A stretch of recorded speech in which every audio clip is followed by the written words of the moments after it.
Good morning, guys. Happy Tuesday. Okay, so no, I don't have results of the California election, so that's not what we're talking about today, but hopefully eventually we will and we'll see what happens. I wanted to talk about a prepping topic, but maybe a little different than what we're normally thinking about as a prepping topic. Okay, here it is. It's mid-September. At least for me, it's still in the 80s. You know, for some of you guys, you're down in the 60s. For some of you, it's still in the 90s. Okay. But this is the time of year when we really need to start thinking about prepping for winter. And considering everything that's going on in the world, supply chain wise, economy wise, and stuff like that, a lot of these preps, while they may sound really boring, are probably going to be quite beneficial if you do them now as opposed to waiting down the road. Okay. So just kind of want to go through a few of these. And, first one I'm going to touch on real quick is just your maintenance of your house. And again, this is going to be, even if you live in an apartment, some of these are going to apply, some of them not, but, you get an idea. So, you think about your doorways, your windows, anything of the sort there. Go take a look at them real quick and make sure the caulking is still good, that hasn't dried out and cracked. Make sure the fascia board, the wood, the trim, or anything like that isn't rotting out or anything. Because all those are places where heat's going to escape or water is going to intrude and just make it worse and more expensive to replace. Okay. So, hey, go buy yourself a couple of tubes of caulk, reseal the windows, whatever needs to be done if need be, and, have the house better insulated for winter. The other thing is check around the door frames and make sure that you can't see light through the door. That's just going to be heat escaping. I've got that issue in one door that I've got to fix. That's the reason why this topic came up today. Okay. It was like Mrs. P showed that to me. It's like, oh, I got to get on that because it's going to get, I don't feel like pumping money out a crack in the door, in the doorway. So I've got to get out and fix that.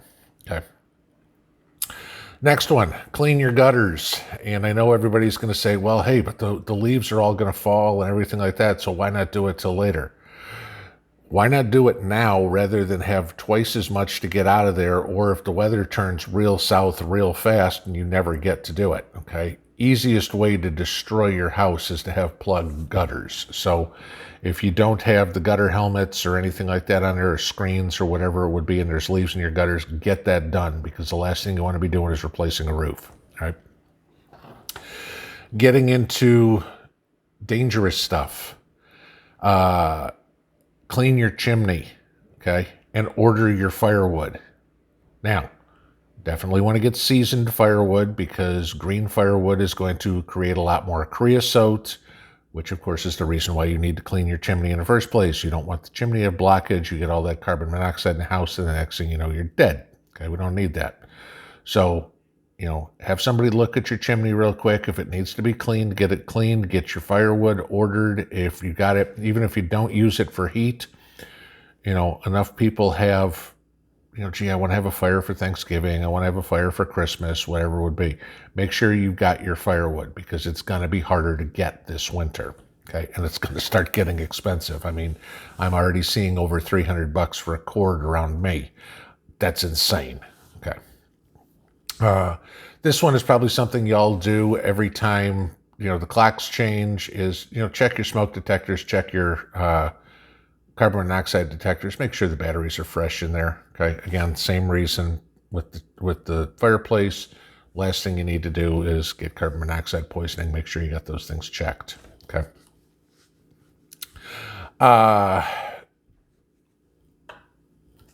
Check your power equipment. Okay. Gas is not going to last in your lawnmower over the winter. It's not going to last in your weed whacker or string trimmer.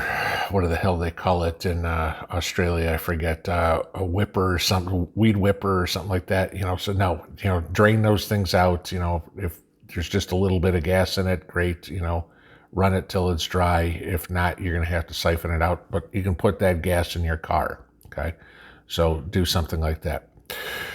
On the other side, go get out the snowblower and make sure that you got fresh plugs in it, put fresh gas in it, make sure it starts, because if it doesn't start and you need to take it to a small engine repair place, I think you'd much rather take it to a small engine repair place in September when the guy's got time to work on it than when you go out with the first snow and, oh my God, there's the snowblower won't start. And you call the guy and he goes, yeah, I can get it to, I don't know, February. That's my next opening. So, take care of that sort of stuff. Again, if you don't have a snowblower, don't have a need for a snowblower or something like that, at least have a snow shovel. And if you don't have a snow shovel, go get one now. Okay. While they're still going to be in the stores, not a whole lot of people buying snow shovels in September, but that you all know, we see it every year, that first snow that comes in and every news crew is out there and says, oh, look, there's a run on snow shovels. They're out of snow shovels. And, you're going, great. Now, how am I going to get my walk cleared or, get my car out of the snow or whatever it would be? Go get a snow shovel. I mean, it's less than $20 and you've got a snow shovel. Okay. Just have it. Last thing is heat. Make sure you've done everything, change your filters in your furnace. Okay, first thing right there. You're supposed to do it every 6 months, depending on the type of system you have or whatever it is. Change your filter going in so your furnace doesn't work as hard. Okay, even if the filter doesn't look dirty, it's dirty. Trust me. Put a new filter in there. You don't want to burn up your furnace. That's going to get very expensive.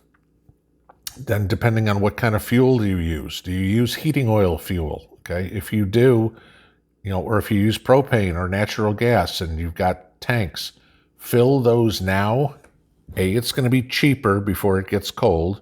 B, the delivery service is going to be able to get to you faster because once everybody turns their heat on, then that's when the majority of the people go, I need heating oil, okay?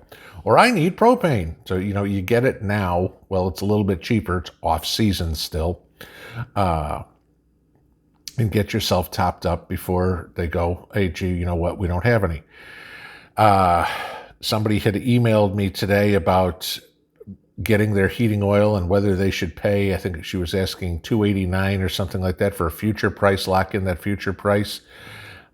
I don't heat with heating oil, so I can't pay attention. I looked it up real quick, and heating oil was going at about $2.16 a gallon today. So at this point, they were charging 70 some odd cents for delivery, which you think, okay, that's a lot. But then a couple hours later, I read a story, and the meteorologists are saying we're going to have an exceptionally cold winter, and analysts are saying that we're going to probably see $100 barrel of oil over the winter. So $2.89, well, it seems expensive now. In January, that may be dirt cheap. Okay. Same with propane. Get your propane tank, up. You know what you use, whatever's in be. And then the backup source. And believe it or not, finally, I have my backup source put in. Done today. Okay. So I want to show you guys this because I know a few of you guys have asked. So give me a minute and I'm going to go over there and I will show you this thing. Okay, so I'm over here in the living room, if you will, and finally got this propane backup heat source put in for us, finally done today. So let's see if we can shrink this down a little bit. There we go. So there's what I've got. And it is a Bluegrass Living propane heat source. I got this off of Lowe's. I think it's $229 or something like that. I get my discount, so I got it for a little more than $200, my military discount. The thing is about 2 feet high, maybe 28 inches wide or whatever it is. It's propane. It's a blue flame. You can see, obviously it's hooked up to propane there in the house.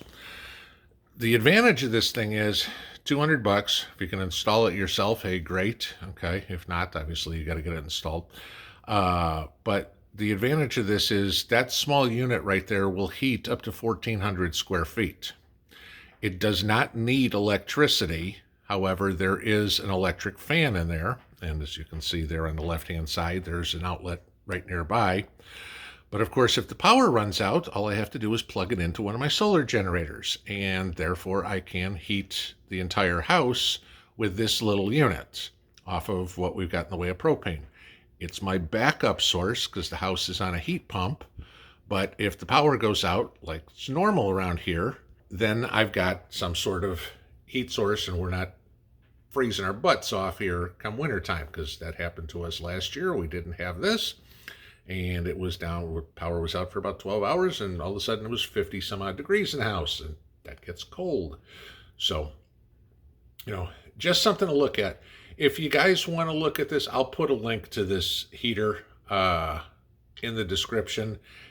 You got it. There's different ones between natural gas and propane, and so you're going to have to do a little bit of research. But for a good backup heat source, that ain't expensive. And if it means not being cold in the winter, if the power goes out, it's worth having a backup when I don't have a fireplace or anywhere to put a wood stove or anything like that. So, all right, guys, that's what I got for a Tuesday morning.